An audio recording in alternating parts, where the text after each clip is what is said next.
உள்ளத்தில் எழுப்பும் ஆச பாசங்களினாலும் நாங்கள் படுகிற நெருக்கம் எவ்வளவோ பெரிதாயிருக்கிறது. தேவரீர் எங்கள் மேல் இரக்கம் வைத்து எங்களுக்காக சர்வேசரனை மன்றாடி எங்கள் ஆபத்து வேளையில் நாங்கள் மனங்களால் செய்யப்பட பண்ணியருளும். நாங்கள் பலனிருக்கின்றோம். நாங்கள் பண்ணின பாவங்களை எங்களை நெருங்க தொடர்கின்றன. சுத்த வான்கடத்தில் பழுது பிடிக்கிற சர்வேஸ்வரன் காற்றடிக்க சர்வை போல் இருக்கிற எங்கள் அவர் நீதிக்கு உத்தரிக்க சொன்னால் நாங்கள் தாழுவோமா? எங்களுக்கு நேரிட்டிருக்கும் துன்ப பாத்திரங்களை நாங்கள் குடிக்க அவர் சித்தமானால் அவர் சித்த பிரகாரமாகட்டும். ஆபத்துக்களில் உதவிற சந்தியாகப்பரே, நாங்கள் எங்கள் பலவீனங்களால் தடுமாறி விழாமல் காத்தருளும். காயப்படுத்துகிறவரும் குணமாக்கிறவரும் கொள்ளுகிறவரும் உயிர்ப்பிக்கிறவரும் பாதாளத்தில் இறங்க செய்து அதிலிருந்து ஏற செய்கிறவரும் நற்சீவ தயாபராயிருக்கிற சர்வேஸ்வரன் தான் என்று நாங்கள் நன்றாக அறிந்திருந்தாலும் எங்கள் விசுவாச குறைவினால் எங்கள் மேல் நாங்கள் கொண்டிருக்கிற நம்பிக்கையினாலும் துன்ப நெருக்கத்தினால் விழுந்து போம் என பயப்படுகிறோம். இரக்கம் பொருந்திய அப்போஸ்தலரே, சஞ்சல நெருக்கங்களில் உதவி சகாயம் செய்கிறவரே, எங்களை சூழ்ந்திருக்கும் துன்ப துரிதங்களை நாங்கள் அலையுண்டு கலங்காதபடி எங்களை தேற்று அரவணைத்தருளும். உம்மை நம்பி வேண்டிக் கொண்ட இஸ்பானியருக்கு சகாயமாக வந்து துலுக்கற்படையை முறியடித்து துரத்தி விஜயம் கொடுத்தது போல இரு கரங்களும் தூக்கி உம்மை நோக்கி அழுற எங்களுக்காக இத்தருணத்தில் சகாயமாக வந்து எங்களை அடைத்து கொண்டிருக்கும் எங்கள் ஆத்ம சத்ராதிகளை முறியடித்து துரத்தி உம்முடைய வீர தத்துவத்தால் சம்பரம் ஜெயமடைய எங்களுக்காக ஆண்டவரை மன்றாடும். எங்களை சுற்றி அந்நியானரில் அமிழ்ந்து கிடக்கும் திரளான ஜனங்கள் மென்னியான ஒளிக்கு நிறச்சனமடைய உதவி புரியும். தேவரீர் வேத சாட்சி முடிவரும்போது நீர் ஏற்கனவே வேண்டிக் கொண்டதே மாதா வந்து உமக்கு சகாயம் பண்ணினது போல நீரும் எங்கள் மரண நேரத்தில் வந்து எங்களுக்கு சகாயம் பண்ணி நாங்கள் நல்ல மரணம் அடைந்து மோட்ச முடிப்பெற எங்களுக்காக ஆண்டவரை வேண்டிக் கொள்ளும். ஆமேன். விண்ணுலகில் இருக்கிற எங்கள் தந்தையே, உமது பெயர் தூயதென போற்ற பெறுக. உமது ஆட்சி வருக. திருவிழாம் விண்ணுலகில் நிறைவேறுது போல மண்ணுலகிலும் நிறைவேறுக. அன்றாட உணவை இன்று எங்களுக்கு தாரும். எங்களுக்கு எதிராக குற்றம் செய்வோரை நாங்கள் மன்னிப்பது போல எங்கள் குற்றங்களை மன்னியும். எங்களை சோதனைக்கு உட்படுத்தாதேயும், தீமையிலிருந்து எங்களை விடுவித்தருளும். ஆமென். அருளிருந்து மரியே வாழ்க, ஆண்டவர் உடனே, பெண்களில் ஆசீர் பெற்றவள் நீரே, உம்முடைய திருவயிற்றின் கனியாகிய இயேசுவும் ஆசீர் பெற்றவரே. புனித மரியே, இறைவனின் தாயே, பாவிகளாயிருக்கிற எங்களுக்காக இப்பொழுதும் எங்கள் இறப்பின் வேளையிலும் வேண்டிக் கொள்ளும். ஆமேன். தந்தைக்கும் மகனுக்கும் தூய ஆவியாருக்கும் ஆட்சிமை உண்டாவதாக. தொடக்கத்தில் இருந்தது போல இப்பொழுதும் எப்பொழுதும் என்றென்றும் இருப்பதாக. ஆமேன்.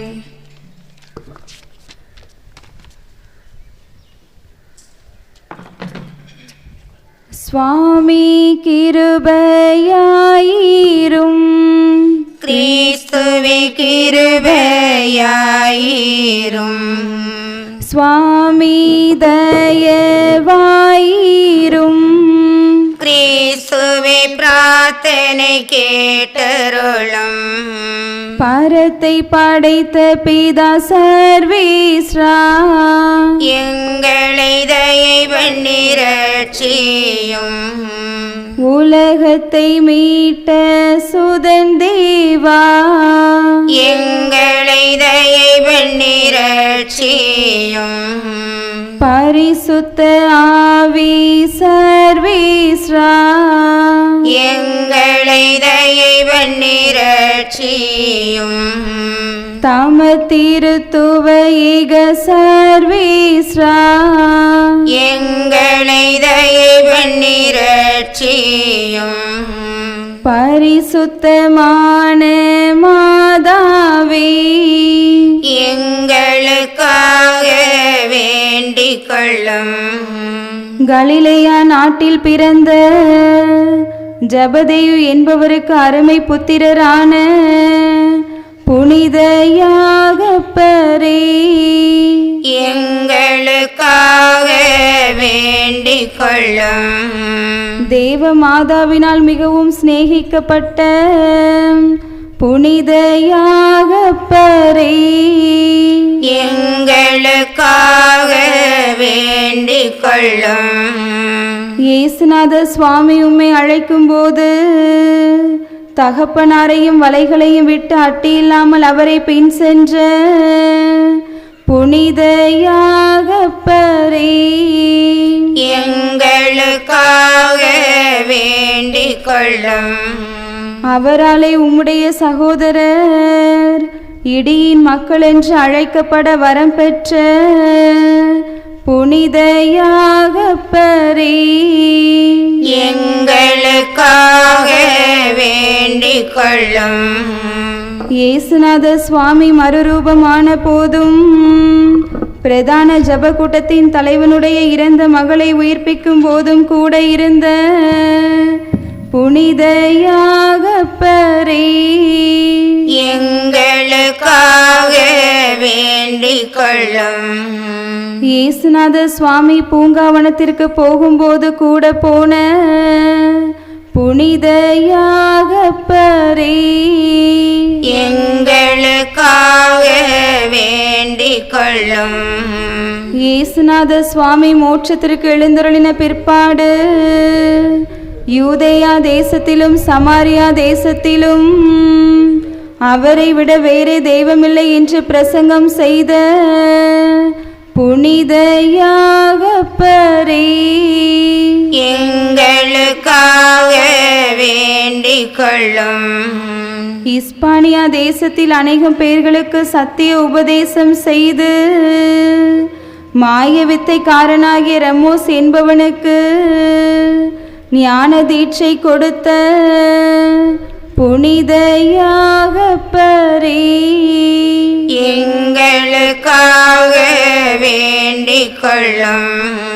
இயேசு கிறிஸ்துநாத சுவாமியுடைய வேதத்தை திடனோடு பிரசங்கம் செய்ததை கேட்ட ஏரோதேச அகரிப்பா என்பவன் உம்மை மரணத்திற்கு தீர்வையிட்ட போது மகா சந்தோஷப்பட்ட புனித யாகப்பரே எங்களுக்காக வேண்டிக் கொள்ளும்.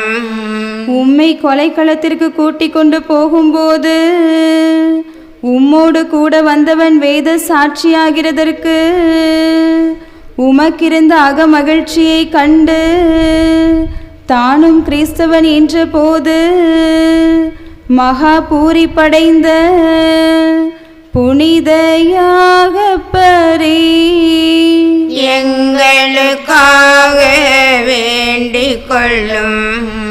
இவன் கொலைக்களத்திற்கு போய் சேர்ந்தவுடனே உம்மை கொலைக்களத்திற்கு சேவகனாக கூட்டிக் கொண்டு வந்ததை நினைத்து அவன் உம்மிடம் பொறுத்தல் கேட்டபோது அவனை தழுவி முத்தமிட்டு உனக்கு சமாதானம் உண்டாக கடவது என்று சொன்ன புனித யாகப்பரே எங்களுக்காக வேண்டிக் கொள்ளும். 100 சமணசுகள் உம்மை சூழ்ந்து வர இத்தாலியா தேசத்திற்கு போய் வேத உபதேசம் செய்து அவ்விடத்தில் இயேசுநாத சுவாமியுடைய வேதத்தை போதித்து கொண்டே இஸ்பானியா தேசத்திற்கு வந்த புனித யாகப்பரே எங்களுக்காக வேண்டிக் கொள்ளும். அற்புதமான வகையாய் எபேசு பட்டணத்தில் தேவ மாதாவை கண்டு சாஷ்டாங்கமாக விழுந்து வணங்கின புனித யாகப்பரே எங்களுக்காக வேண்டிக் கொள்ளும். அப்போது தேவமாதா உம்முடைய கையை பிடித்து தூக்கவும் அநேக வரங்களை அந்த ராக்கினிடத்தில் பெற்றுக்கொள்ளவும் பாக்கியம் பெற்ற புனித யாகப்பரே எங்களுக்காக வேண்டிக் கொள்ளும்.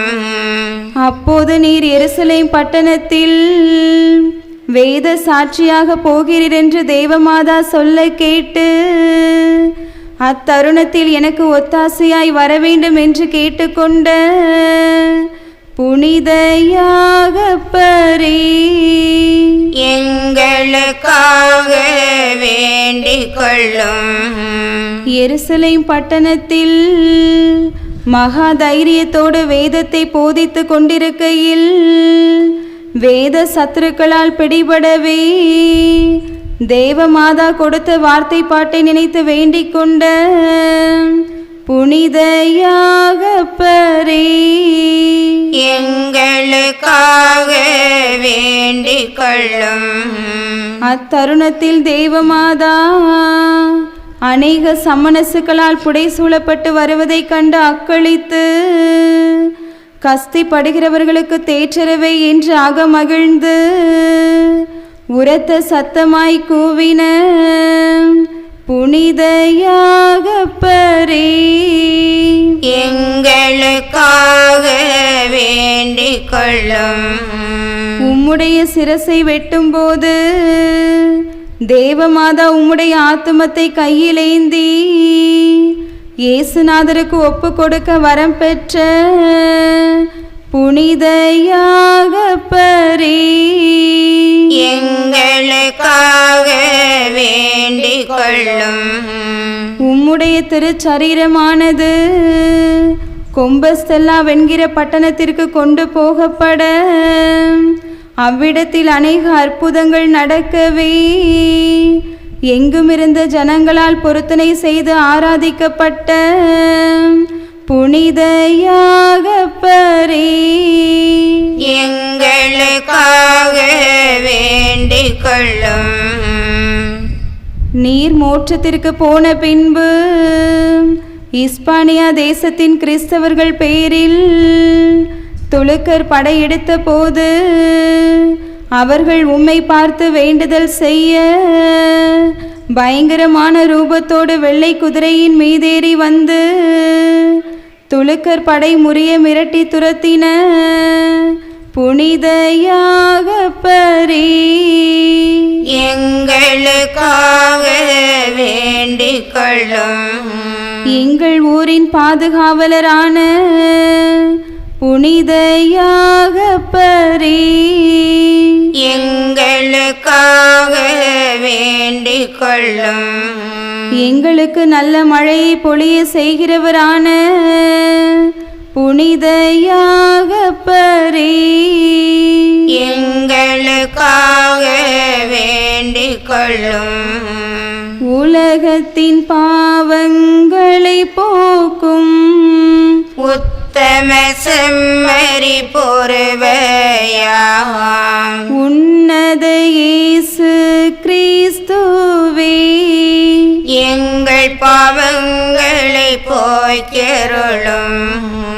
உலகத்தின் பாவங்களை போக்கும் உத்தம செம்மறி பொறுவையாம் உன்னத இயேசு கிறிஸ்துவே, எங்கள் பிரார்த்தனை கேட்டருளும். உலகத்தின் பாவங்களை போக்கும் உத்தம செம்மறி பொறுவையாம் உன்னத இயேசு கிறிஸ்துவே, எங்களை தயை பண்ணி ரட்சியும்.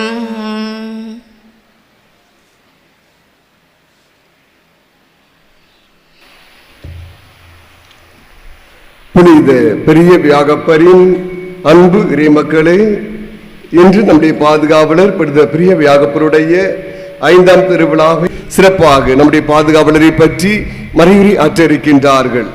அருத்தந்தை அவர்கள் நான் நாகுநேரியிலே களப்பணி செய்கிற பொழுது காவல் கிணறின் மண்ணின் மைந்தர் அங்கே பீட சிறுவராக நான் அறிமுகமாகியிருக்கின்றார்.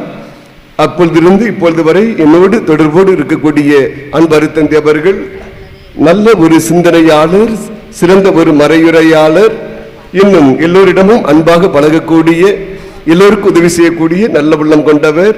இந்த நாளிலே நம்முடைய வருகை தந்து நமக்காக மறைவுரையாற்ற இருக்கக்கூடிய அன்பு தந்தை ராபின் ஸ்டான்லி அடிகளார் அவர்களை நம்முடைய பங்கு பொதுக்குழு உறுப்பினர்கள், செயற்குழு உறுப்பினர்கள், பங்கு நிதிக்குழுவினர், இறைமக்கள் அனைவரின் சார்பாக நம்முடைய வாழ்த்துக்களையும் பாராட்டுக்களையும் நன்றியும் தெரிவித்து இந்த பொன்னாடியை போர்த்தி நம்முடைய மகிழ்ச்சியை அன்போடு தெரிவித்துக் கொள்வோம்.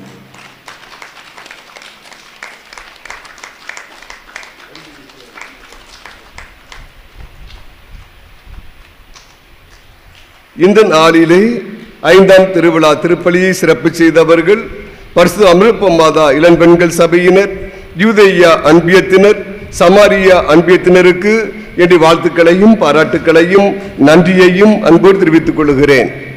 நாளை ஞாயிற்றுக்கிழமை நம்முடைய பாதுகாவலருடைய 6ஆம் திருவிழா வழக்கம் போல காலை 7:15 மணிக்கு நம்முடைய பங்கு ஆலயத்திலே 6ஆம் திருவிழா திருப்பலி சிறப்பாக நடைபெறும்.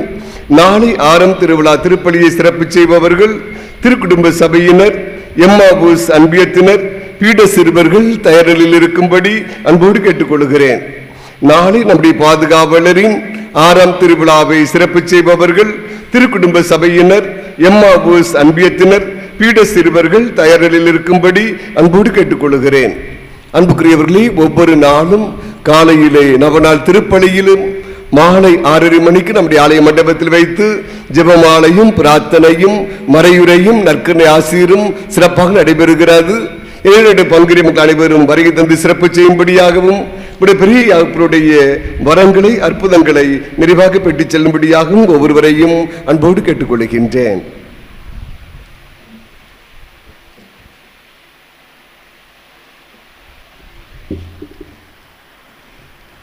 நற்செய்தி வாசகத்திற்காக நாம் அனைவரும் எழுந்து நிற்போம். ஆண்டவர் உங்களோடு இருப்பாராக. உம் ஆன்மாவோடும் இருப்பாராக.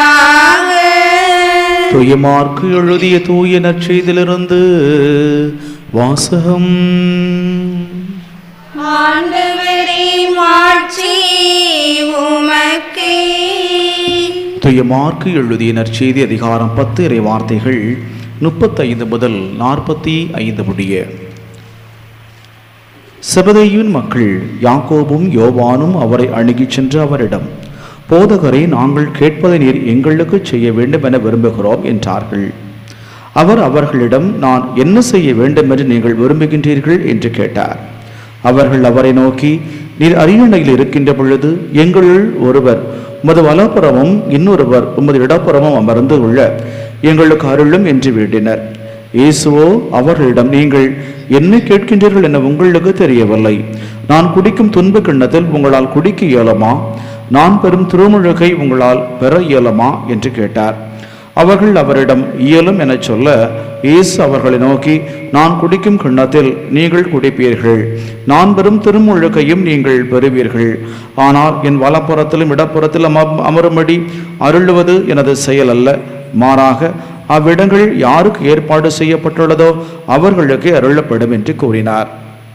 இதை கேட்டுக்கொண்டிருந்த 10 பேரும் யாக்கோபு மீதும் யோவான் மீதும் கோபம் கொள்ள தொடங்கினர். இயேசு அவர்களை வரவழைத்து அவர்களிடம், பிற இனத்தவரிடையே தலைவர்கள் என கருதப்படுகின்றவர்கள் மக்களை அடக்கி ஆளுகின்றார்கள். அவர்கள் பெரியவர்கள், அவர்கள் மீது தங்கள் அதிகாரத்தை காட்டுகின்றார்கள். ஆனால் உங்களிடையே அப்படி இருக்கக்கூடாது. உங்கள் பெரியவராக இருக்க விரும்புகின்றவர் உங்கள் தொண்டராக இருக்கட்டும்.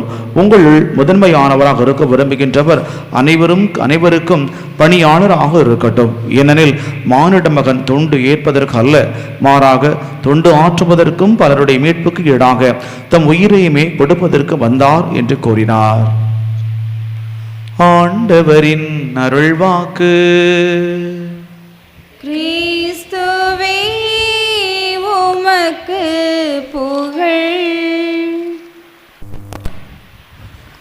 ஆண்டவர் இயேசு கிறிஸ்துவில் மிகவும் பிரியமான சகோதர சகோதரிகளே, இதோ அந்த நாளில் மகிமை பொருந்திய சக்தி வாய்ந்த தூய யாக்கோபருடைய திருவிழாவை வெகு விமர்சையாக கொண்டாடி கொண்டிருக்கின்ற சொக்கன் குடியிருப்பு வாழ் இறை மக்கள் ஒவ்வொருவருக்கும் 5ஆம் திருவிழா நல்வாழ்த்தினை நம்முடைய பங்கு தந்தை சார்பாகவும் என்னுடைய சார்பாகவும் உங்களோடு பகிர்ந்து கொள்வதிலே மகிழ்ச்சி அடைகிறேன்.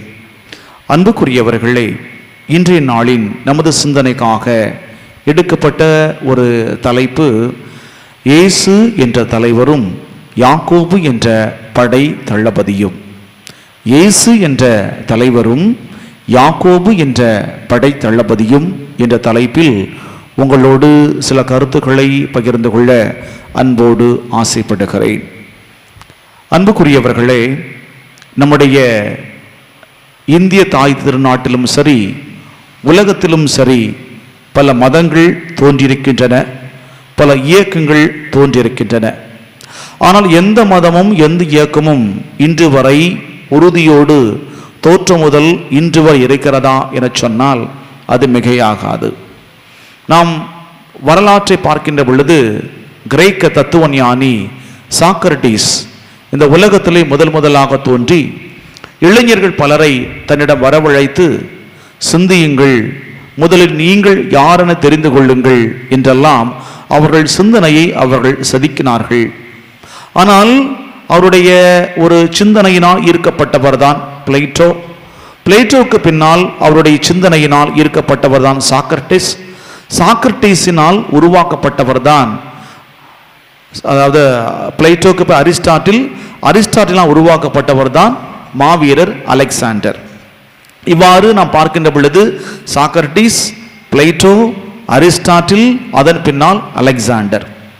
இந்த வரிசையில் அதன் பின்னால் பார்த்தோம் என்றால் சாக்ரட்டிஸ் என்ற உயர்ந்த ஒரு மகான் தோற்றுவித்த அந்த இயக்கமானது கடைசியில் இல்லாமல் போய்விட்டது. அன்புக்குரியவர்களே, அதே போல் நாம் பார்த்தோம் என்றால் நமது இந்திய தாய் திருநாட்டில் ஏறக்குறைய பல மதங்கள் உருவாக்கி இருக்கிறது.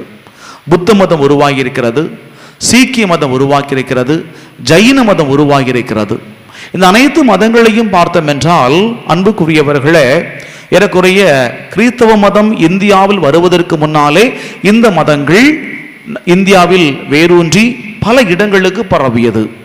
ஆனால் இன்று பார்க்கின்ற பொழுது சீக்கிய மதமானாலும் சரி, புத்த மதமானாலும் சரி, ஜைன மதமானாலும் சரி, ஏதோ ஒரு குறுகிய வட்டத்திற்குள் தான் இருக்கின்றதை தவிர பாருங்கும் பரவி பன் மக்களுக்கு பயன்படுகின்ற ஒரு மதமாக இன்று நமது கண்களுக்கு தென்படவில்லை. அதே போல நாம் பார்த்தோம் என்றால் ஜப்பான் தேசத்தில் ஒரு சிறப்பான ஒரு மதம் தோன்றியது, ஷின்டோ என்ற ஒரு மதம். இந்த மதத்தை பொறுத்தளவில் அந்த காலத்தில் அவர்கள் இயற்கையை வணங்கி அவர்கள் வாழ்ந்து வந்தவர்கள். ஆனால் இன்று அந்த மதம் அழிந்து விட்டது, முற்றிலுமாக இல்லாமல் போய்விட்டது. அதே போல சீன தேசத்தில் நாம் பார்த்தோம் என்றால் தாவோயிசம், கன்ஃபூசியனிசம் என்றெல்லாம் தோன்றி அந்த மக்களை பரவலாக ஈர்த்தது. ஆனால் ஒரு குறுகிய வட்டத்திற்குள் இருந்ததால் அது மறைந்து விட்டது. இவ்வாறு பல மதங்கள், பல இயக்கங்களை சொல்லிக்கொண்டே போகலாம். இந்த மதங்கள் எல்லாம் ஒரு குறுகிய காலத்திற்குள் அதன் பின்னால் அப்படியே மறைந்துவிட்ட ஒன்றாக இருக்கிறது.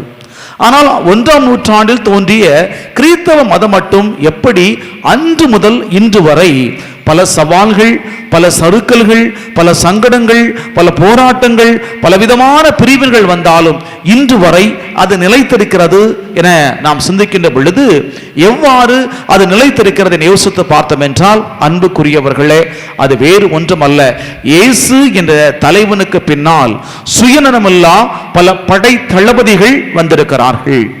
அதில் முதலாவதாக படைத்தளபதி யார் என்றால் நமது ஊரின் பாதுகாவலரும் திருச்சபையிலே முதல் மறைசாட்சியாக, அதாவது இயேசுவின் 12 சீடர்களில் மரித்த முதல் மறைசாட்சியாக மரித்த நமது யாகப்பர். அன்புக்குரியவர்களே, இந்த யாகப்பர் எப்படி இயேசுவின் முதல் படை தளபதி என சிந்திக்கின்ற பொழுது அவருடைய வரலாற்றை நாம் தெரிந்து கொள்ள வேண்டும். அன்புக்குரியவர்களே, உண்மையில் தந்தையவர்கள் என்னை அழைத்த பொழுது எனக்கு ரொம்ப சந்தோஷமாக இருந்தது. ஏனென்றால் ஏறக்குறைய ஒரு 5 வருடங்களுக்கு முன்னால் நான் இந்த ஊருக்கு மறைவுரைக்கு வந்த பொழுது பல் மக்கள் இங்கு வந்து அமர்ந்து மறைவுரை கேட்ட ஒரு ஞாபகம் எனக்கு இருக்கிறது. ஆனால் காலங்கள் போக போக மக்களுடைய பக்தி மறைந்து விட்டது என்னவோ தெரியவில்லை. சந்தியாகப்பரை பற்றிய பயமோ பக்தியோ குறைந்து விட்டது என தெரியவில்லை. இன்று குறைவான மக்கள் தான் வந்திருக்கிறார்கள் என்ற ஒரு கவலையோடு தான் இந்த மறைவுரையை நான் சொல்லுகிறேன். நிச்சயமாக அன்புக்குரியவர்களே, ஒரு நாள் அல்லது ஒரு நாள் மீண்டுமாக அந்த பழைய கூட்டம், பழைய பக்தி, பழைய மனநிலைகள் எல்லாம் உருவாகி மக்கள் எல்லோருமே மீண்டுமாக ஆலயத்திற்கு மறைவுரைகளில் நாட்டம் கொண்ட மக்களாக நிச்சயமாக வர வேண்டும் என்ற ஒரு ஆவலில் தான் இதை சொல்லுகிறேன் அன்புக்குரியவர்களே. அதாவது நம்முடைய அன்பு புனிதரை பற்றி யாருக்கெல்லாம் உண்மையிலேயே தெரிந்திருக்கிறதோ அவர்கள் கட்டாயமாக தேடி வருவார்கள். காரணம், நம்முடைய புனிதரை பற்றி சிந்திக்கின்ற பொழுது லூக்கா நற்செய்தி 4ஆம் அதிகாரத்தில் இயேசு 4 பேரை அழைக்கின்றார், 4 சீடர்களை அழைக்கின்றார். யாரெல்லாம் 4 சீடர்கள்? யாரெல்லாம்? யோவான், யாக்கோபு, பேதுரு, அவருடைய சகோதரர் யாரு? சத்தமா? அந்திரேயா இல்லையா? 4 பேர் அழைக்கின்றார் இல்லையா? இந்த 4 பேரும் அழைச்ச உடனே, இயேசு சொன்ன உடனே இங்க வாங்க அப்படி சொன்ன உடனே வந்திருப்பாங்களா? ஃபார் எக்ஸாம்பிள் நான் சொல்றேன், நாளைக்கு எல்லாரும் மறைவுரை கேட்க வாங்க, இந்த ஊர் மக்கள் எல்லாம் வாங்க, வந்துடுவாங்களா? வரமாட்டாங்க. இதே கூட்டம் தான் வருமே, குறைதான் தெரியுமே தவிர கூடாது. அவர் ஒன்று சொல்லுவார், நம்ம ஏன் கேட்கணும், அப்படி தான் பல பேர் இருப்போம் இல்லையா? ஆனால் இயேசு கூட்ட உடனே 4 பேரும் வந்தாங்க. ஏன்னா இயேசு அதற்கு முன்னால பல இடத்தில் அவர் போதித்து கொண்டிருந்தார். அப்போ இந்த போதனையை யார் கேட்கிறா அப்படின்னா, இந்த பேதுரு, இந்த யாக்கோபுடைய உடன் பிறந்த சகோதரர் யோவான் கேட்கிறார். அப்ப யோவான் யாருடைய சீடராக இருக்கிறார்? இயேசு சீடராக முன்பாக திருமுழுக்கு யோவான் சீடராக இருக்கிறார். அப்ப திருமுழுக்கு யோவான் சீடராக இருக்கின்ற அந்த யோவான் தான் அதன் பின்னால் இயேசுவின் சீடராக மாறுகிறார். அப்ப ஒரு நாள் இயேசுக்கு பின்னாலே போறாரு, ஏன்னா இயேசு பற்றி தெரிஞ்சுக்கணும் அப்படின்னு பின்னாலே போறாரு. அப்ப இயேசுட கேள்வி கேட்கிறார், நான் வரலாமா, நீ என்ன பண்றீங்க? அப்ப இயேசு சொல்றாரு, வந்து பார், என்னோடு தங்கு அப்படின்னு சொல்றார். அதன் பின்னால் தான் இந்த யோவான் தான் இயேசுவை பற்றி நிச்சயமாக நமது அன்பு புனிதர்கிட்ட சொல்லியிருக்கணும். அப்ப இந்த 4 பேரை அழைக்கின்றார். இந்த 4 பேருமே மீன்பிடி தொழிலை செய்தவர்கள் என்பதை நாம் மறந்துவிடக்கூடாது. இந்த நேரத்தில் ஒரு விஷயத்தை ஞாபகப்படுத்திக் கொள்ள ஆசைப்படுகிறேன் அன்புக்குரியவர்களே. நம்முடைய சந்தியாகப்பர் வெஜிடேரியனா நான் வெஜிடேரியனா? சொல்லுங்க பார்ப்போம். அவர் மீன் பிடிக்கிற ஒரு ஆள். மீன் பிடிக்கிறவன் கட்டாயம் மீன் சாப்பிடாம இருக்கவே முடியாது இல்லையா? அவர் வெஜிடேரியன் நான் வெஜிடேரியனா? நான் வெஜிடேரியன் எப்படி சொல்றீங்க? எப்படி சொல்றீங்க? மீன் சாப்பிட மாட்டாரா? சாப்பிட்டா வெஜிடேரியனா? நான் வெஜிடேரியன் என்னது? வெஜிடேரியன் என்னது? மீன், முட்டை, சிக்கன், மட்டன், இது எதாவது சாப்பிடாது தான் வெஜிடேரியன். ஆனால் இப்போ வெஜிடேரியன் சொல்லி எல்லாமே சாப்பிட்றாங்க, அது வேற கதை. நம்முடைய புனிதரை பார்க்கும் பொழுது நம்முடைய புனிதர் பியூர் வெஜிடேரியன். அவர் மாமிசத்தை தொடாத ஒரு ஆள். எப்போ மாறினார் அப்படின்னா, இயேசு இறந்த பின்னால் இயேசுவுக்காக மாறினார். என்ன? இயேசு இறந்த பின்னால் இயேசுவிற்காக, இயேசுவின் மீது கொண்ட பாசத்தினால் ஒருத்தல் செய்வதற்காக என்ன செய்கிறாரு? கடைசி வரை திருமணமே செய்து கொள்ளாத ஒரு அன்பு புனிதர்.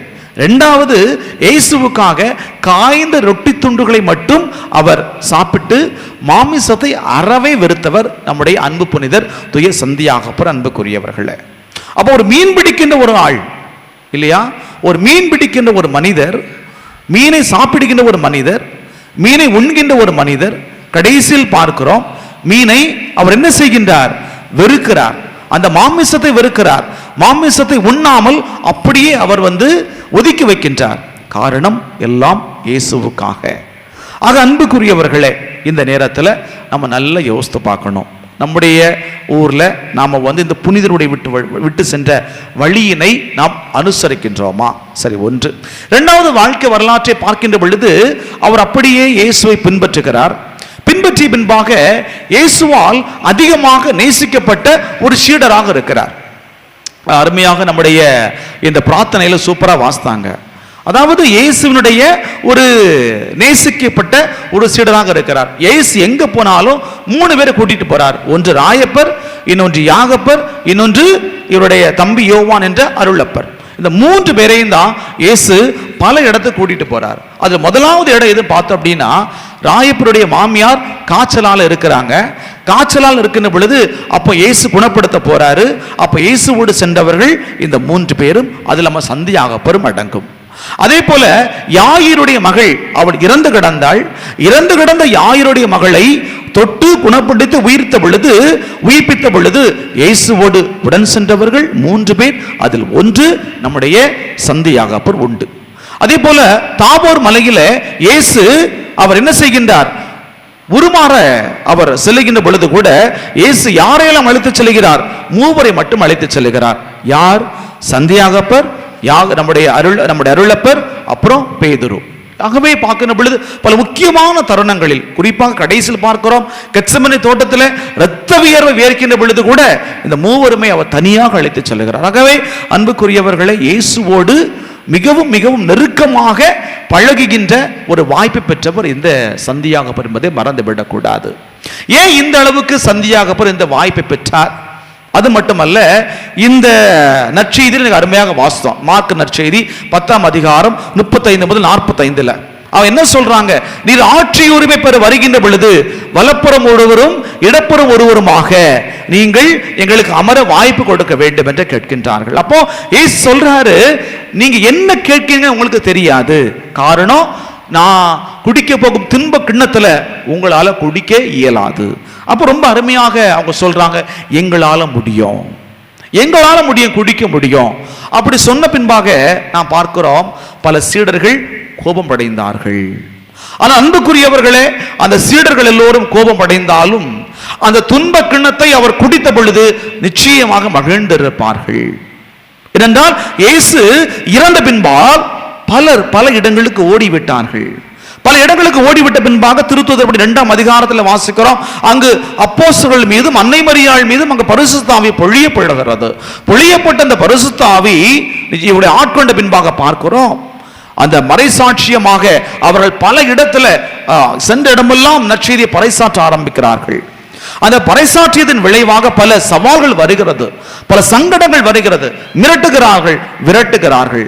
அப்பொழுது அரசனாக இருந்த அக்ரிப்பா என்ன செய்கின்றான், இயேசு எப்படி பாஸ்கா விழாவில் கைது செய்யப்பட்டு அவர் சிலுவையில் கழுமரத்தில் ஏற்றப்பட்டாரோ, அதே போல இந்த நம்முடைய அன்பு புனிதர் சந்தியாகப்பரும் பாஸ்கா விழாவின் பொழுது கைது செய்யப்பட்டு தலை வெட்டப்பட்டு இறந்தார் என்பதுதான் வரலாறு. அன்புக்குரியவர்களே, அதுதான் அந்த துன்ப கிண்ணம் இல்லையா? என்னை போல துன்ப கிண்ணத்தில் உன்னால் குடிக்க முடியுமா? அப்படி கேட்ட பொழுது முடியும் என்ற ஒரு வார்த்தையை சொன்னது மட்டுமல்லாமல் செய்து காட்டியவர் நமது அன்பு புனிதர் சந்தியாகப்பர். ஏனென்றால் அந்த துன்ப கிண்ணமான சிலுவை சாவை, அந்த சிலுவை சாவு ஏறக்குறைய பாஸ்கா விழாவின் பொழுது நடந்தது. அதே போல பாஸ்கா விழாவின் பொழுது இந்த சிலுவை, இந்த ஒரு கொடூரமான தலை வெட்டுண்டு இறக்கின்ற சாவும் நடைபெற்றது. அன்புக்குரியவர்களே, அதே போல திருச்சபையில் பார்க்கிறோம், மாபெரும் ஒரு புனிதராக திருச்சபையில் வலம் வந்த நமது சந்தியாகப்பருடைய பல குணாதிசயங்கள், குறிப்பாக திருச்சபையில் 3 உடல்கள் மீது ஆலயம் கட்டப்பட்டிருக்கிறது. 3 பேருடைய உடலிலே ஆலயம் கட்டப்பட்டிருக்கிறது. யாரெல்லாம் சொல்லுங்க பார்ப்போம், யாருல? முதலாவதாக 3 உடலின் மீது ஆலயம் கட்டப்பட்டிருக்கிறது. 3 சீடர்களோட உடலில் யாரெல்லாம்?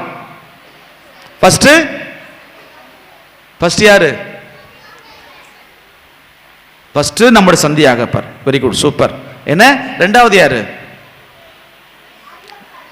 அருளப்பர் இல்ல, பேதுரு. ரெண்டாவது பேதுரு. அது எங்க இருக்கு? அந்த ஆலயம் எங்க இருக்குது? பேதுரு மீது, கல்லறையின் மீது கட்டப்பட்ட ஆலயம் எங்க இருக்குது? எங்க இருக்கு? இத்தாலியா, ரோமை நகர்ல இருக்குது. சரியா? நம்ம சந்தியாகப்பர் மீது கட்டப்பட்ட ஆலயம் எங்க இருக்குது? எங்க இருக்கு சொல்லுங்க பார்ப்போம். ஒவ்வொரு நாளும் பிரார்த்தனை பயங்கரமா வாசிக்கிறாங்க. எங்க இருக்கு? ஸ்பெயின்ல இருக்குது. அப்படித்தானே? சரி, 3வது சீடர் யாருன்னு சொல்லுங்க பார்ப்போம். தோமையா இல்லையா? அவருடைய உடல் மீது கட்டப்பட்ட ஆலயம் எங்க இருக்கு? எங்க இருக்கு? சென்னையில் இருக்கு இல்லையா? 3 பேருடைய பெயர் யாரெல்லாம்? முதல்ல நம்ம சந்தியாகப்பர், அவருடைய அந்த ஆலயம் கட்டப்பட்ட இடம் ஸ்பெயின். அப்புறம் பேதுரு, அவருடைய திருவுடல் மீது கட்டப்பட்ட ஆலயம் எங்க? ரோமில் இருக்கிறது. அப்போ தோமையார், அவருடைய திருவுடல் மீது கட்டப்பட்ட ஆலயம் எங்க இருக்குது? சென்னை சாந்தோம்ல இருக்குது இல்லையா? அவன் பார்க்கின்ற பொழுது இப்படி இயேசுவுக்கு பின்னால் பல விதமான ஒரு வித்தியாசமான குணாதிசயங்களை பெற்றவர் நம்முடைய அன்பு புனிதர் தூய சந்தியாகப்பர். அன்புக்குரியவர்கள், அந்த அளவுக்கு ஒரு பெரிய ஒரு வல்லமையான பாக்கியத்தை அவர் பெறுகிறார். அது மட்டுமல்ல, நாம் பார்க்கிறோம் பல விதமான வரலாற்று உண்மைகள் நமக்கு தெரிய வேண்டும். குறிப்பாக இந்த சந்தியாகப்பர் எப்படி இறந்தார், இந்த சந்தியாகப்பரை எப்படி கைது செய்கிறார்கள். ஏறக்குறைய அவர் இஸ்பானிய தேசம் செல்லுகிறார். இயேசு இறந்த பின்பாக யூதேயா சமாரியா இடங்கள் எல்லாம் அவர் பறைசாற்றி விட்டு இஸ்பானிய தேசம் செல்லுகிறார். இஸ்பானிய தேசம் செல்லுகின்ற பொழுது அங்கு மக்கள் மனமாற அவர்கள் மறுக்கிறார்கள். அப்ப என்ன செய்கிறார்களா? சரகோசா அப்படின்னு ஒரு இடம் இருக்குது. அந்த சரகோசா இடத்தை காட்டுக்குள்ள போய் அங்க அவர் ஜெபமும் தவமும் செஞ்சுட்டு இருக்கிறாரு. என் நற்செய்தியை கேட்டு, என் போதனையை கேட்டு யாருமே மனமாற மாட்டேங்கிறாங்களே, நான் வேஸ்ட் அப்படின்ட்டு நினைச்சு என்ன பண்றாரு? மனம் குமுறி அவர் வேதனைப்படுகிறார்.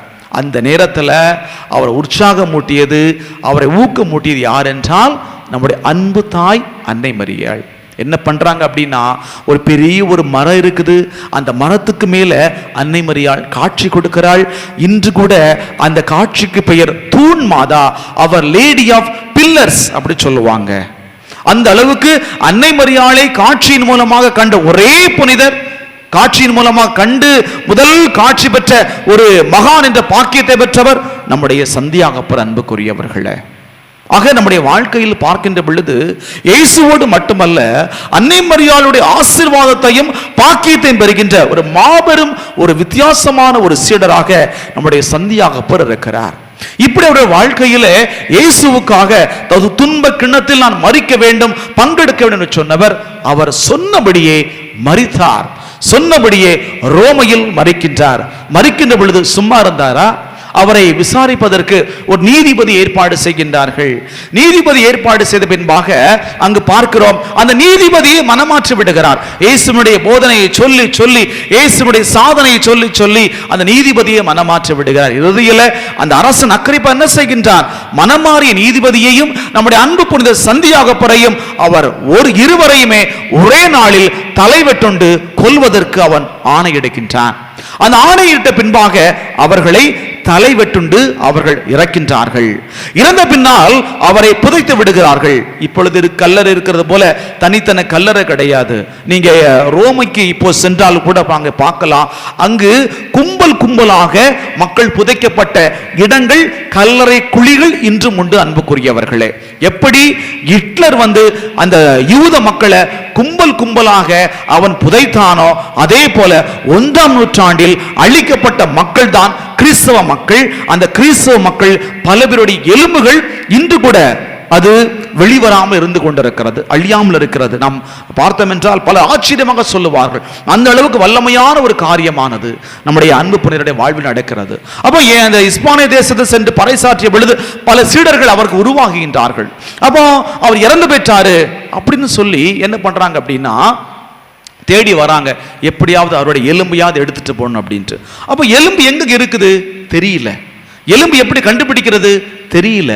அப்போ அந்த சீடர்கள் வேண்டாங்க, சந்தியாகப்பரே எப்படியாவது நீங்க உதவி செய்யுங்க அப்படின்ட்டு இல்லையா. இயேசு சந்தியாகப்பருக்கும் யோவானுக்கு ஒரு பேர் வச்சார். என்ன பேர் வச்சாரு? இடியின் மக்கள்னு பேர் வச்சார் இல்லையா. Super, very good. அப்ப இடியின் மக்கள் பேர் வைக்க அந்த சும்மா வைக்கல. ஏன்னா அந்த நேரத்தில் ஒரு பெரிய ஒரு இடி இடிக்குது. இடி இடிச்சு ஒரு இடத்துக்கு நேர செங்குத்தாக குத்துது. அந்த இடத்தை தோண்டி பார்க்கறாங்க, பல எலும்புகள் இருக்குது. இப்பவும் குழப்பம் வருது, எப்படி இவ்வளவு எலும்பு இருக்குது, இதுல சந்தியாகப்பருடைய உடல் எலும்பு எது அப்படின்ட்டு பெரிய ஐயம் வருது, சந்தேகம் வருது. அந்த நேரத்தில் மீண்டுமாக வேண்டுகின்றார்கள், சந்தியாகப்பரே எப்படியாவது நீங்க அதை காப்பாற்றுங்க, இந்த எலும்பு கண்டுபிடிக்க உதவி செய்யுங்க. திரும்பியும் அந்த எலும்பு, அந்த இடி இடி இடிக்க எலும்பு, 2 எலும்புகள் அப்படியே மின்னுகிறது. அதுதான் சந்தியாகப்பருடைய எலும்பு என கண்டுபிடித்த பின்பாக அந்த எலும்பை எடுத்துதான் அவர்கள் எங்க செல்றாங்க, இஸ்பானிய தேசத்துக்கு சென்று கொம்பஸ்தலா என்ற இடத்தில் அவர்கள் அங்கு வைத்து பெரிய ஒரு ஆலயத்தை, அவர்கள் சிற்றாலயத்தை கட்டுகிறார்கள். அந்த ஆலயம் கட்டப்பட்ட பின்பாக பார்க்கிறோம் பல அற்புதங்கள், பல அதிசயங்கள், பலவிதமான பல காரியங்கள் நடக்கிறது. இதன் பின்னால் அந்த மக்களுடைய வாழ்வே மாறுகிறது அன்புக்குரியவர்களே. அந்த மக்களுடைய வளர்ச்சி, பயங்கரமான வளர்ச்சி அங்கே ஏற்படுகிறது. நம்முடைய ஊர்ல நாம் எதுக்கு ஒரு புனிதரை வச்சிருக்கிறோம் அப்படின்னா, இந்த புனிதர் மூலமாக இந்த ஊர் காப்பாற்றப்படணும், இந்த ஊர் முன்னேறணும். அதனால்தான் ஒவ்வொரு ஊர்லயும் ஒரு ஆலயம் எழுப்பி நம்ம எல்லோரும் ஒவ்வொரு புனிதருக்கு ஒப்பு கொடுத்திருக்கிறோம். இந்த ஊரை மாதா காப்பாற்றணும், இந்த ஊர் அந்தோணியார் காப்பாற்றணும், இந்த ஊரை சந்தியாகப்பர் காப்பாற்றணும். ஒவ்வொரு ஊர்லயும் நாம ஒரு ஆலயத்தை ஏற்படுத்தி அதை ஒவ்வொரு புனிதர்களுக்கு நேர்ந்தளிக்கின்றோம் அன்புக்குரியவர்களே. ஆகவே இந்த புனிதர்களுக்கு நேர்ந்தளிப்பது மட்டுமல்லாமல் நாம் தினந்தோறும் ஆலயத்திற்கு செல்ல வேண்டும். அதைத்தான் அவர்கள் செய்தார்கள். இஸ்பானிய தேசத்துல அந்த சந்தியாகப்பருக்கு ஆலயம் எழுப்பிய பின்பாக பல மக்கள் சாறை சாறையாக செல்லுகிறார்கள். சென்ற எல்லோருக்கும் ஆசீர்வாதம் கிடைக்கிறது, அற்புதம் நடக்கிறது அன்புக்குரியவர்களே. ஆனால் காலங்கள் போக போக அந்த ஆலயமானது அப்படியே கொஞ்சம் கொஞ்சமாக அழிந்து விடுகிறது. அதன் பின்னால் ஏறக்குறைய 12ஆம் நூற்றாண்டிலே மாபெரும் ஒரு மாற்றம் ஏற்படுகிறது. எப்படி? இஸ்லாமிய தேசத்தை சார்ந்த மூரின மக்கள் இருக்கிறார்கள்.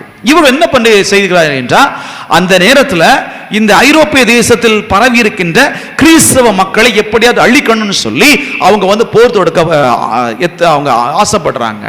அவங்க போர் தொடுக்க அவங்க அந்த திட்டங்கள் தீட்டிக்கின்ற பொழுது இந்த இஸ்பானிய தேச அரசனுக்கு ரொம்பவும் கலக்கம், தயக்கம். ஏன்னா இவன்ட்டு அந்த படை ரொம்ப ரொம்ப கொஞ்சமான சின்ன படை தான். ஆனா அந்த மூரின மக்கள் இருந்த படைய பெரிய படை. அப்போ இவங்களும் தயார்னு சொல்லிட்டாங்க. ஆனா பயம். அப்ப அந்த அரசன் சொல்றான், இந்த மக்கள் தயார்னு சொல்றாங்க, எப்படி தயார்னு சொல்றாங்க அப்படின்னு விசாரிக்கும் பொழுதுதான் அந்த சந்தியாகப்பருடைய காட்சி அங்கு வருகிறது அன்புக்குரியவர்கள். எப்படி அந்த அரசன் கலக்கத்தோடு தயக்கத்தோடு இருந்த பொழுது சந்தியாகப்பர் காட்சி கொடுக்கிறார். நீ கலங்காதே, திகையாதே, நான் உன் கூட இருப்பேன். நாளை நீ போர்க்களத்தில் இருக்கின்ற பொழுது ஒரு போர் வீரனாய் வெண்ணிற குதிரையிலே வெண்வாளை ஏந்தி நான் அந்த எதிரிகளை கொன்றொழிப்பேன் என சொல்லி அவர் அந்த மனிதனை, அரசனை திடப்படுத்துகிறார் அன்புக்குரியவர்களே. திடப்படுத்தி அரசன் உற்சாகமாகின்றான். எந்த எதிரி வந்தாலும் பிரச்சனை இல்லை, எங்களுக்கு சந்தியாகப்பர் இருக்கிறார் என்ற ஒரு ஆன்ம சந்தோஷத்தோடு அவன் போர்க்களத்துக்கு தயாராகின்றான். போர் ஆரம்பிக்கிறது, போர் மூழ்கிறது, 2 படைகளும் முட்டி மோதுகின்றன, போர் உச்சக்கட்டத்தில் நடந்து கொண்டிருக்கிறது. அந்த நேரத்தில் சந்தியாகப்பர் விண்ணிலிருந்து வெண்ணிற குதிரையிலே இறங்கி அந்த போர்க்களத்தின் நடுவிலே எதிரிகளை அவர் கொன்றொழிக்க ஆரம்பிக்கின்றார். ஏறக்குறைய அன்று மட்டும் 70,000 எதிரிகள் கொன்றொழிக்கப்பட்டார்கள் என்று வரலாறு கூறுகிறது அன்புக்குரியவர்களே. அந்த ஒரு சக்தி வாய்ந்த சந்தியாகப்பரைத்தான் நாம் இன்று நமது ஊரிலே ஒரு அன்பு புனிதராக கொண்டிருக்கிறோம் என்பதை மறந்துவிடக்கூடாது. ஆக இந்த ஒரு சக்தி வாய்ந்த சந்தியாகப்பரிடம் நீங்கள் வேண்டுகின்ற பொழுதெல்லாம் கட்டாயமாக உங்களுடைய ஜெபங்களுக்கு அவர் செவிமடுப்பார் என்பதை நீங்கள் மறந்துவிடக் கூடாது அன்புக்குரியவர்களே. ஆக இந்த நாளில் நாம் பார்க்கின்ற பொழுது அந்த ஒரு மாபெரும் வெற்றிக்கு பின்னால், அதுக்கு பின்னால் எல்லா அரசர்களும் தங்கள் படை கலன்கள், தங்களுடைய படை வீரர்கள் எல்லோரையுமே ஒப்படைக்கின்றார்கள். யாரிடம்? சந்தியாகப்பரை ஒப்படைக்கிறாங்க. சந்தியாகப்பரை நீங்களே பார்த்துக்கொள்ள, இன்றிலிருந்து இந்த படை வீரர்களுக்கு நாங்கள் அரசர்கள் அல்ல, நாங்கள் தளபதி அல்ல, நீர்தான் தளபதி, நீர்தான் அரசர் என சொல்லி அப்படியே ஒப்படைக்கிறார்கள் அன்புக்குரியவர்கள். அதன் பின்னால் பார்க்கிறோம் சந்தியாகப்பருடைய பெயர் அந்த இஸ்பானிய தேசம் முழுவதுமாக பரவி, இஸ்பானிய தேசம் முழுவதுமே கிறிஸ்தவ மதத்திற்குள் சந்தியாகப்பருடைய நாமம் பல இடங்களுக்கு பரவ காரணமாக இருக்கிறது. இன்று கூட நாம் பார்த்தோம் என்றால் திருச்சபையிலே மாபெரும் பிளவு வந்தது அன்புக்குரியவர்களே. அந்த பிளவின் பொழுதுதான் நாம் பார்க்கிறோம் 17ஆம் நூற்றாண்டிலே பெரிய ஒரு பிளவு. மார்ட்டின் லூதர் என்ற ஒரு குருவானவரால் திருச்சபை 2ஆக உடைகிறது. அப்பொழுதுதான் அந்த CSI என்று ஒரு புதிய திருச்சபை உருவாகிறது. அந்த சமயத்தில் கூட கலங்காத, மங்காத, மறையாத ஒரு தேசம் என்றால் அது இஸ்பானிய தேசம் தான். ஏனென்றால் நாம் பார்க்கிறோம் ஜெர்மானிய தேசம் பிரிந்து போய்விடுகிறது, இங்கிலாந்து தேசம் பிரிந்து போய்விடுகிறது. இவ்வாறு பல தேசங்கள் திருச்சபைக்கு எதிராக கிளர்ந்தெழுகிறது. நாங்கள் இனி கத்தோலிக்க கிறிஸ்தவர்கள் அல்ல, நாங்கள் இனி கத்தோலிக்க கிறிஸ்தவர்களுக்கு வரமாட்டோம், திருத்தந்தைக்கு கீழ்ப்படிய மாட்டோம் என்றெல்லாம் அவர்கள் வெகுண்டெழுந்து தங்களுக்கு திருச்சபை உருவாக்கி கொள்ளுகிறார்கள். அதில் உருவானதுதான் அதாவது ஆங்கிலிக்கன் திருச்சபை என சொல்லுவார்கள். பிற்காலத்தில் அந்த ஆங்கிலிக்கன் திருச்சபை தான் இந்தியாவிற்குள் CSI திருச்சபையாக உருவாகி இருக்கிறது அன்புக்குரியவர்களே. ஆக நம்ம பார்க்கின்றோம் நம்முடைய தாய் திருச்சபையில் பல பிளவுகள், பல கடினங்கள், பல தடுமாற்றங்கள் எல்லாம் வந்த பொழுதும் கூட அந்த சந்தியாகப்பர் தோற்றுவித்த அந்த இஸ்பானியா தேசத்தில் சந்தியாபரா பரவ செய்யப்பட்ட இஸ்பானிய தேசத்தில் கடைசி வரை கிறிஸ்தவ மதம் மங்காமல் மறையாமல் இருந்து கொண்டிருக்கு. இன்று கூட நம்ம இஸ்பானிய தேசம் என்றால் இட்ஸ் எ கேத்தலிக் கண்ட்ரி, அது ஒரு கத்தோலிக்க திருச்சபை நாடு அன்புக்குரியவர்களே. ஆக அப்படிப்பட்ட ஒரு மாபெரும் புனிதர், சக்தி வாய்ந்த புனிதரை தான் நாம் இன்று தாய் திருச்சபையில் மட்டுமல்ல நமது ஊரிலும் கொண்டிருக்கிறோம்.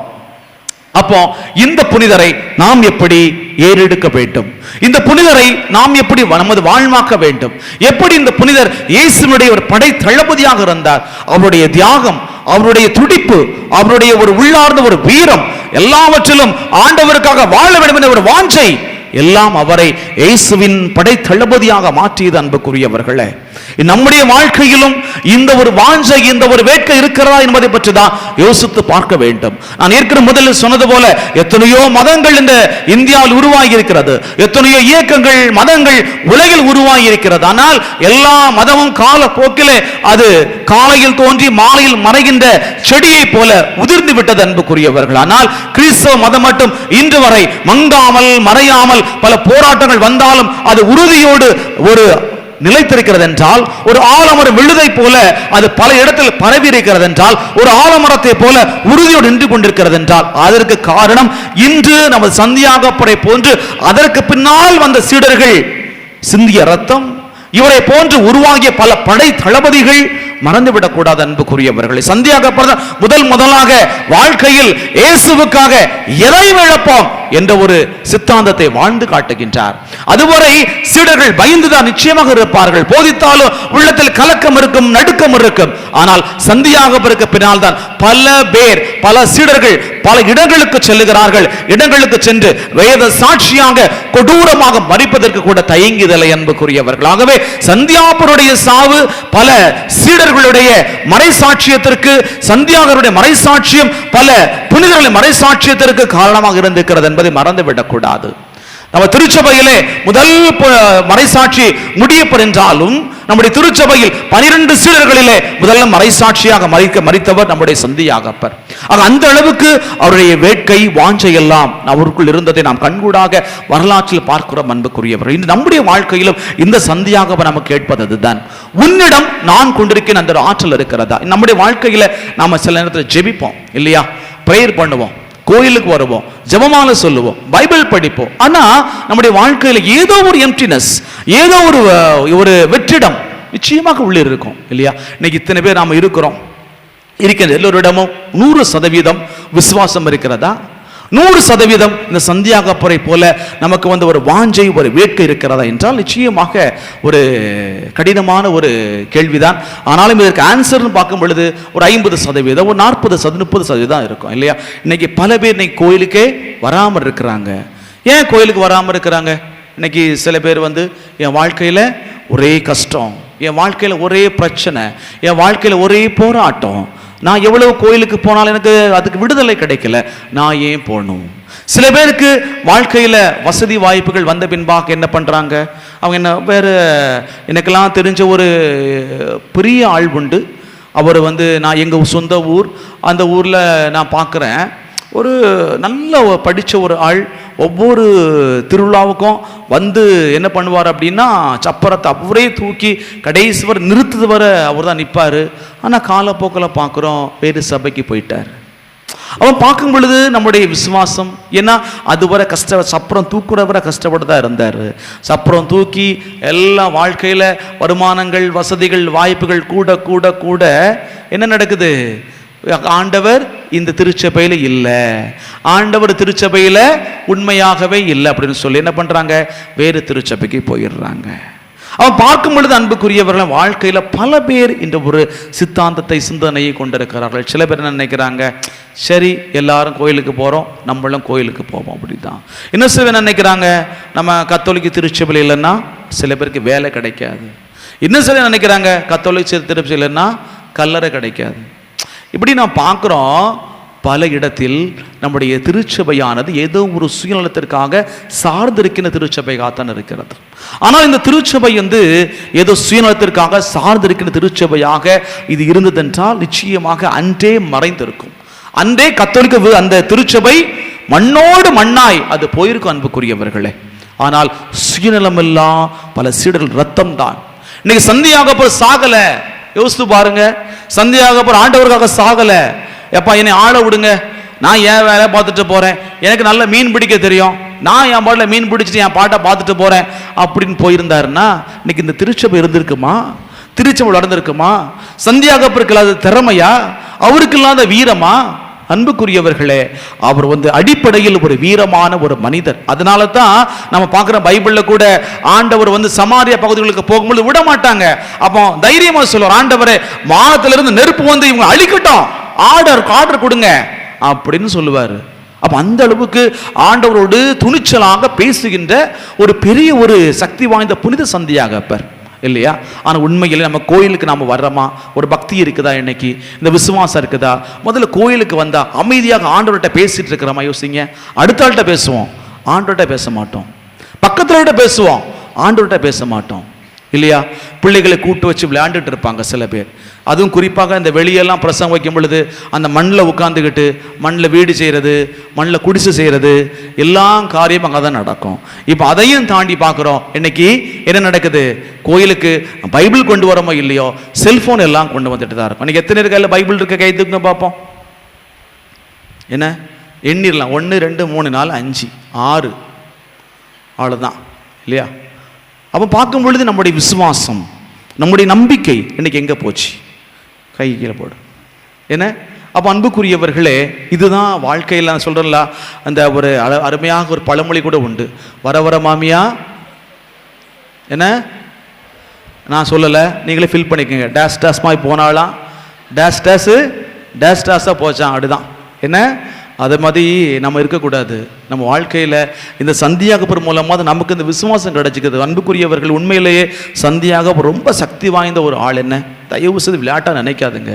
ஏன்னா இந்த சந்தியாகப்பர் நீங்கள் உருக்கமாக நீங்கள் நோன்பிருந்து இவரை போல ஜெபிக்க ஆரம்பிங்க, இவர் மூலமாக பல அற்புதங்கள் நீங்கள் உணர முடியும் அன்புக்குரியவர்களே. அப்போ இந்த ஒரு சக்தி வாய்ந்த புனிதர் நாம் விளையாட்டுத்தனமாகவோ வேண்டா வெறுப்பாகவோ ஏலத்தானமாகவோ நம்ம கோயிலுக்கு வந்தோம்னா நமக்கு எதுவுமே கிடைக்காது. மாறாக இந்த சந்தியாகப்பர் என்னுடைய உயிர், இந்த சந்தியாகப்பர் என்னுடைய விசுவாசம், இந்த சந்தியாகப்பர் எங்கள் ஊரினுடைய அடையாளம் அப்படி இருந்துச்சு அப்படின்னா அன்புக்குரியவர்களே, நாம் ஒரு நேசிப்போடு ஆலயத்துக்கு போகும். ஏன்னா இந்த சொக்கங்குடியிருப்புனாலே சந்தியாகப்பர் இல்லையா? அந்த அளவுக்கு நம்ம ஊர் ஒரு பற்றுதலான ஒரு வாரம். இன்னைக்கு இந்த சுற்று வட்டாரத்திலேயே சந்தியாகப்பருக்கான ஒரு பேராலயம் என்றால் நம்முடைய சொக்கங்குடியிருப்பில் இந்த ஊர் தான் இருக்குது. அது பெரிய அடையாளம் இல்லையா? ஆகவே இதையெல்லாம் நம்ம மறந்து வாழ்க்கையில் பல விஷயத்தை தொலைச்சிட்டு இருக்கோம் அன்புக்குரியவர்கள். ஆகவே இனி வரும் காலங்களிலாவது குறைந்த அளவு நீங்கள் முயற்சி எடுத்து பாருங்களேன். உங்களுடைய வாழ்க்கையில் இந்த சந்தியாகப்பர் இயேசுவுக்காக எவ்வளவோ செஞ்சார். முதலாவதாக அவரோட கேட்டிருக்கலாம், நான் வலது பக்கம் உட்காரணும், இடது பக்கம் உட்காரணும். அப்படி கேட்ட பொழுது அவரை வெளிப்படையாக பார்க்கும் பொழுது ஒரு சுயநலவாதியாக இருந்திருக்கலாம். நிச்சயமாக அவர் சுயநலத்துக்காக கேட்கல, நான் இவர் கூட இருக்கணும், அவ்வளவுதான். அவர் கூட இருக்கணும், அந்த ஒரு ஆசை தான் அவருக்கு இருந்துச்சு இல்லையா? இப்போ நான் சந்தியாகப்பர் கூட இருக்கணும், எப்பவும் அவர் கூட இருக்கணும்னா நம்ம ஒவ்வொரு நேரமும் எங்கேயாவது வெளியே போகும் பொழுதோ நம்ம சொல்ல வேண்டிய வார்த்தை, சந்தியாகப்பரே எங்களுக்காக வேண்டிக் கொள்ளும். காலையில் பூசைக்கு வரீங்களா, சந்தியாகப்பரே எங்களுக்காக வேண்டிக் கொள்ளுங்க. பஸ்ஸில் போகிறீங்களா, சந்தியாகப்பரே எங்களுக்காக வேண்டிக் கொள்ளுங்க. சகமிக்க போகிறீங்களா, சந்தியாகப்பரே சமையலை ஆசீர்வதிங்க. நம்ம இங்கே படிக்க போகிறோமா, எல்லா காரியத்திலையும் நம்ம சந்தியாகப்பரை நம்ம எப்படி நினச்சிட்டு இருக்க, எப்படி உடலில் ரத்தம் ஓடுதோ அதே போல் மூச்சு காற்றுல சந்தியாகப்பர் ஓடிக்கிட்டே இருக்கணும். அப்படி ஓடிட்டு இருந்தீங்கன்னா சந்தியாகப்பர் உங்களுக்காக ஆண்டவரோட மன்றாடுவர். பிரியமானவர்களே, உங்களை கைவிடவே மாட்டார், அது மட்டும் உண்மை. என்ன, இது விளையாட்டுத்தனம் கிடையாது. நான் சொல்ற இந்த வார்த்தையை நீங்க நல்லா குறிச்சு வச்சுக்கீங்க. சந்தியாகப்பர் மனமாற நேசிங்க. என்ன, நோய் நொடி வராது. சந்தியாகப்பர் மனமாற நேசிங்க. எந்த பிரச்சனை கஷ்டம் எல்லாத்திலிருந்தும் அவர் தூக்கி விட்டுருவார் அன்புக்குரியவர்களே. அதனாலதான் பார்க்கிறோம், எப்படி ஒரு இடி இடிச்சா இந்த உலகமே அதிருமோ அதே போல அந்த சந்தியாகப்பருடைய அந்த பெயரை சொன்னால் நமக்குள்ள ஒரு பெரிய ஒரு சக்தி கிடைக்கும் என்பதை மறந்து விடக்கூடாது. நமக்கு முன்னால் யாருமே நிற்க முடியாது.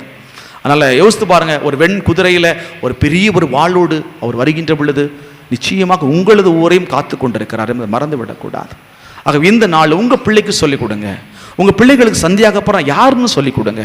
அந்த பிள்ளைகள் சந்தியாகப்பர் எப்படி பார்க்க போகிறாங்கன்னு சொல்லிக் கொடுங்க. ஒவ்வொரு பிள்ளைகளுக்கும் சந்தியாகப்பர் இப்படி சொல்லிக் கொடுக்க தான் அந்த விசுவாசம் வளர்ந்துக்கிட்டே இருக்கும். அன்புக்குரியவர்களே, இந்த பிள்ளைகள் தான் நாளைக்கு அடுத்த தலைமுறைக்கு சொல்லிக் கொடுக்கணும். நம்ம முழுவதுமாக நாம் சொல்லிக் கொடுத்துருக்கிறோமா?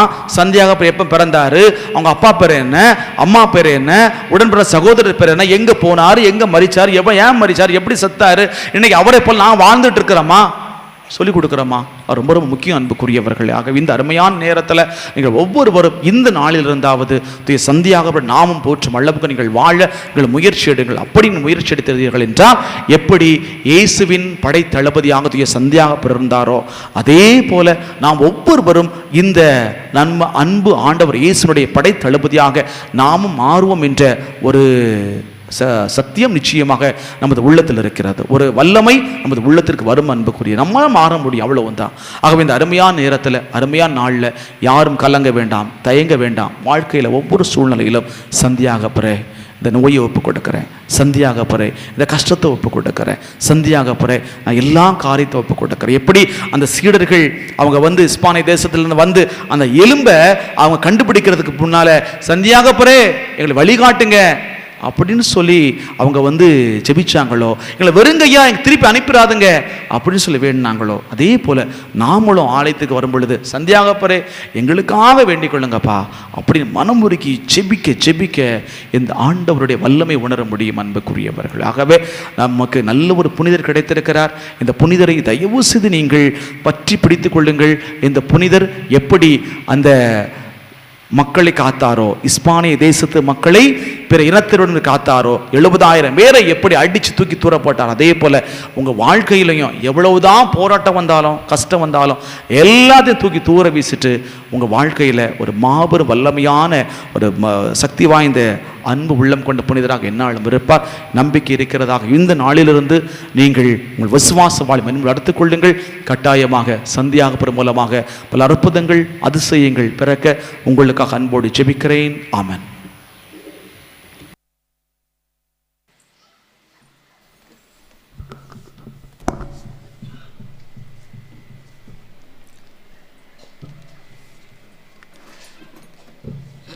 எங்களுக்கு பாதுகாவலாயிருக்கிற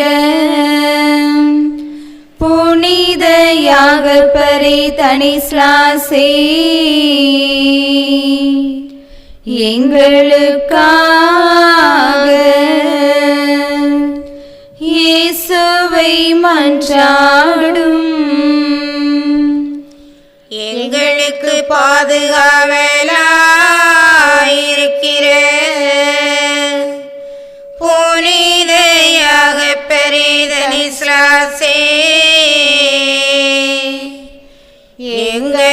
எங்களுக்காக இயேசுவை மன்றாடும். எங்களுக்கு பாதுகாவலும் துணையுமாயிருக்கிற புனித யாகப்பரே தனிஸ்லாசே, எங்கள் ஊரில் நல்ல சமாதானம் நிலவும்படியாக இயேசுவை மன்றாடும். எங்களுக்கு பாதுகாவலும் துணையுமாயிருக்கிற புனித யாகப்பரே தனிஸ்லாசே, எங்கள் ஊரில் நல்ல சமாதானம் நிலவும்படியாக இயேசுவை மன்றாடும். எங்களுக்கு பாதுகாவலும் துணையும் அடைக்கலமுமாயிருக்கிற புனித யாகப்பரே தனிஸ்லாசே, நல்ல மழை பெய்து நாடு செழிக்கும்படியாக இயேசுவை மன்றாடும். எங்களுக்கு பாதுகாவலும் துணையும் அடைக்கலமும் இருக்கிற புனித யாகப்பரே தனிஸ்லாசே, நல்ல மழை பெய்து நாடு செழிக்கும்படியாக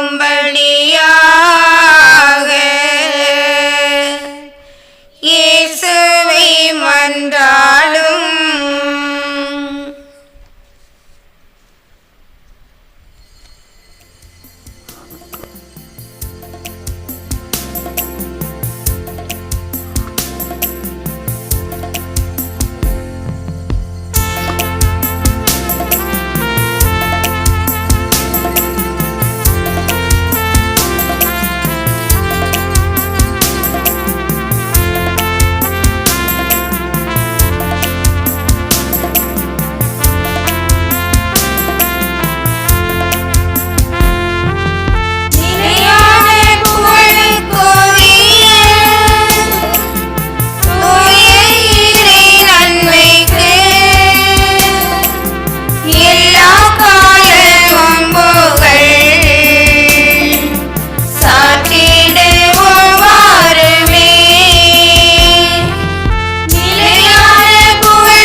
கண்டதாலே முடிந்ததென்று நினைத்து நான் உயிர் வாழ்கின்றேன்.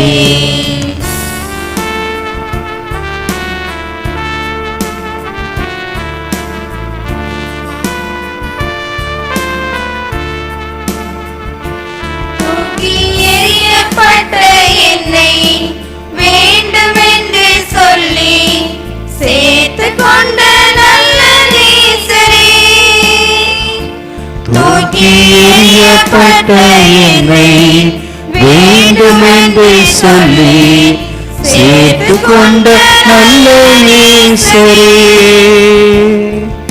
உம்மழகான கண்கள் என்னை கண்டதாலே முடிந்ததென்று நினைத்து நான் உயிர் வாழ்கின்றேன்.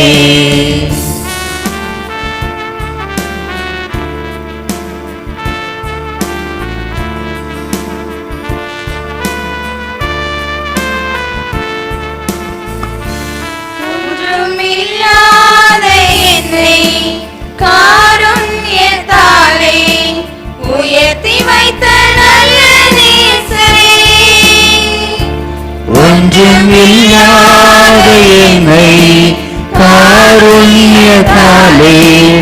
உயர்த்தி வைத்த நல்ல ஈஸ்வரே, அழகான கண்கள் என்னை கண்டதாலே முடிந்ததென்று நினைத்து நான் உயிர் வாழ்கின்றேன். அழகான கண்கள் என்னை கண்டதாலே முடிந்ததென்று நினைத்து நான் உயிர் வாழ்கின்றேன். தாழ்ச்சியால் மறந்திருக்கிற தெய்வமாகிய சேசுவே, தேவரீர் முது பிரதாப சோதர்களை மறைக்கிற திவ்ய நற்கருணையில் உம்மை அத்தியந்த விசுவாசத்துடனே ஆராதிக்கிறோம். தேவரிற்கு ஏற்காத துறங்களாகி சண்டை சச்சரவுகளுக்கும் பெருமை சிலாக்கியம் போராமை சச்சரை காய்மாறத்துக்கும் சகல தூர் மாதிரிகளுக்கு பரிகாரமாக பரிசுத்த துதியர்களின் தாழ்ச்சி ஒடுக்க சிற வணக்கத்தையும் உமக்கு ஒப்பு கொடுக்கிறோம் சுவாமி. நிலையான புகழுக்குரிய தூய இறை நன்மைக்கு எல்லா காலமும் தொழுகையும் புகழும் போற்றியும் ஆட்சியும் உண்டாக கடவது.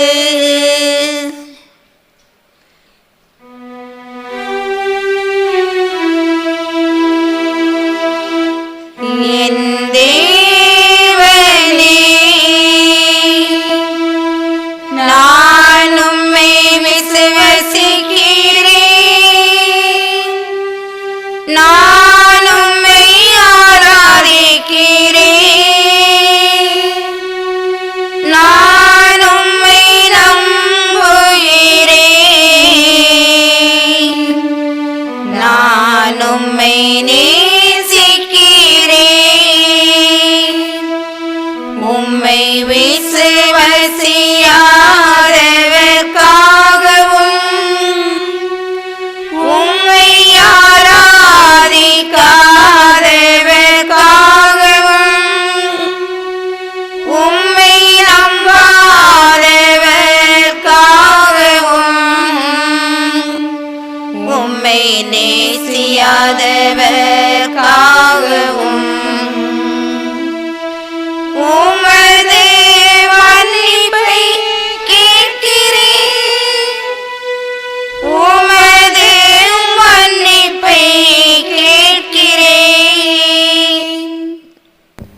நம் மீது ஆசீர்வாதம் தெளிக்கப்பட இருக்கிறது. நற்கருணை ஆசீர்வாதத்தை நாம் பெற இருக்கின்றோம். இந்த ஆசீர்வாதத்தில் பங்கெடுக்கின்ற வந்திருக்கின்ற ஒவ்வொருவரையும் இதோ இந்த நற்கருணை ஆண்டவர் ஏதோ இந்த வேளையில் ஆசீர்வதிக்க காத்திருக்கிறார். யாருக்காக இந்த ஆசீர்வாதம்?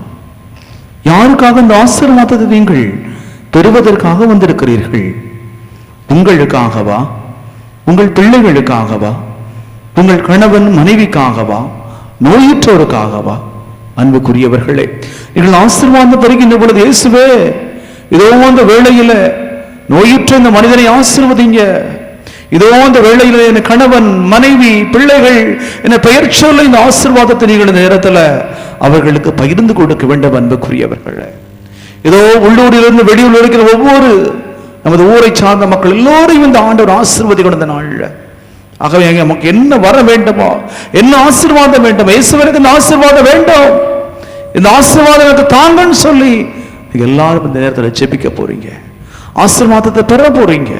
ஆகவே பராக்களிடம் கொடுக்காமல் பக்தியான மனநிலையோடு இந்த நேரத்தில் எல்லாருமே கண்களை மூடி கரங்களை குவித்து இயேசுவே எனக்கு அந்த ஆசீர்வாதம் வேண்டும் சொல்லி, குழந்தை பாக்கியம் என்ற ஆசீர்வாதம், திருமணம் என்ற ஆசீர்வாதம், கடன் தொல்லை தீர வேண்டும் என்ற ஆசீர்வாதம், சில நேரத்தில் மனபாரங்கள் மன கவலைகள் மறைய வேண்டும் என்ற ஆசீர்வாதம், நோய் நொடிகள் எல்லாம் மறைய வேண்டும் ஆசீர்வாதம் என எல்லாரையும் எமது ஊர்ல சமாதானம் பிறக்க வேண்டும் ஆசீர்வாதம், குடும்பத்தில் சண்டை சச்சரவுகள் மறைய வேண்டும் ஆசீர்வாதம், எல்லா ஆசீர்வாதத்திற்கு சிறப்பாக மன்றாடுவோமாக.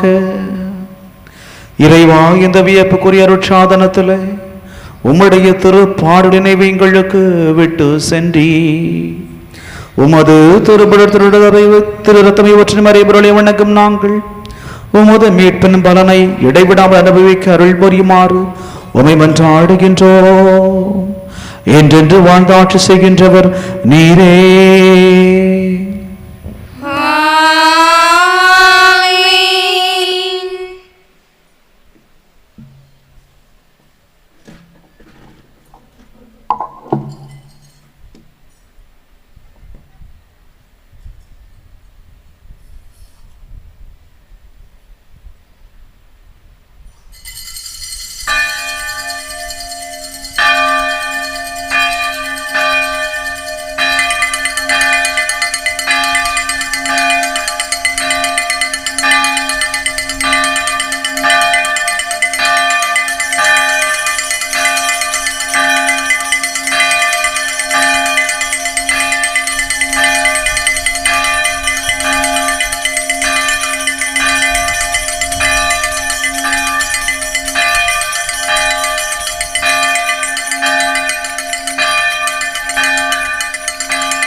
முழங்கட்டும் சந்தியாக பெரும் விடுதலை கீதங்கள்,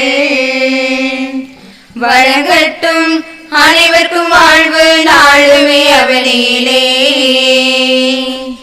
முழங்கட்டும் சந்தியாக பெரும் விடுதலை கீதங்கள், வழங்கட்டும் அனைவருக்கும் வாழ்வு நாளுமே அவனிலே.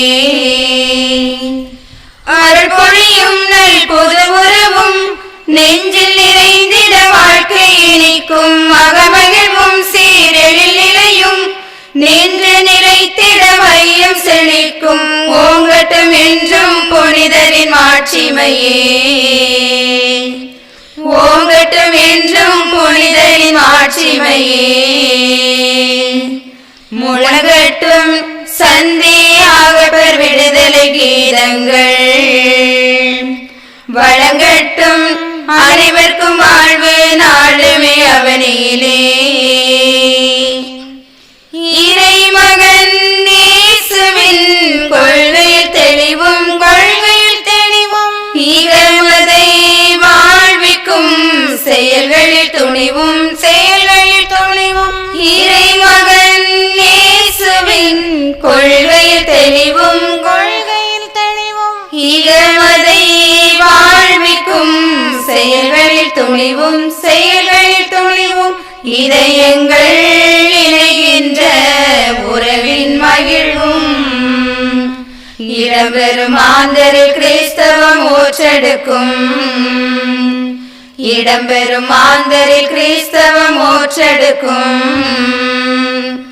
முழங்கட்டும் சந்தியாக பெருவிடுதலை கீதங்கள் வழங்கட்டும் அனைவருக்கும் வாழ்வு நாளுமே அவனிலே.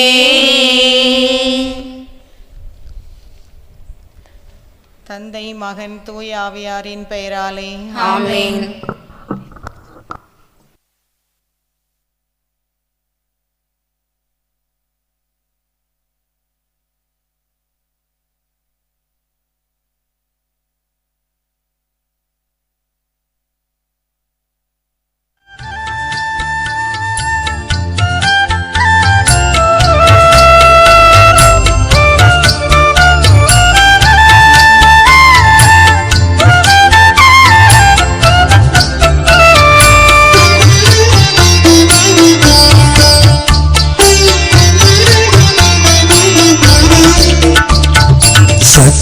மிகு சந்தியாகப்பரே நித்தமும் எமக்காய் வேண்டிக் கொள்ளும்.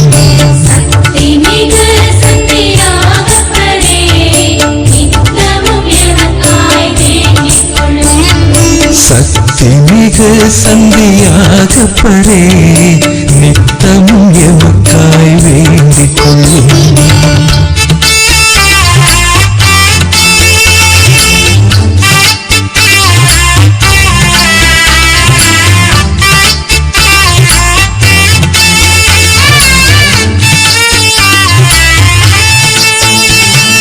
கலிலேய நாட்டில் பிறந்தவரே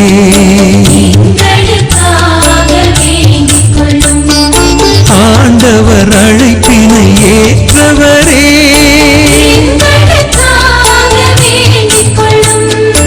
இடியின் புதல்வராய் வாழ்ந்தவரே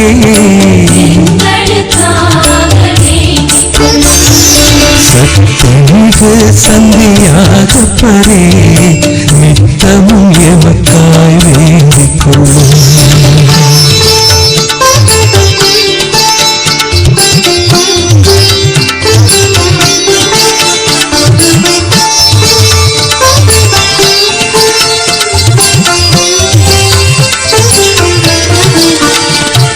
புதுமையின் போது இருந்தவரே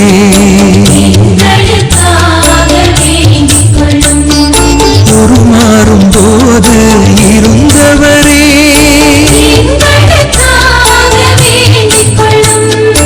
உணவளிப்பின் போது இருந்தவரே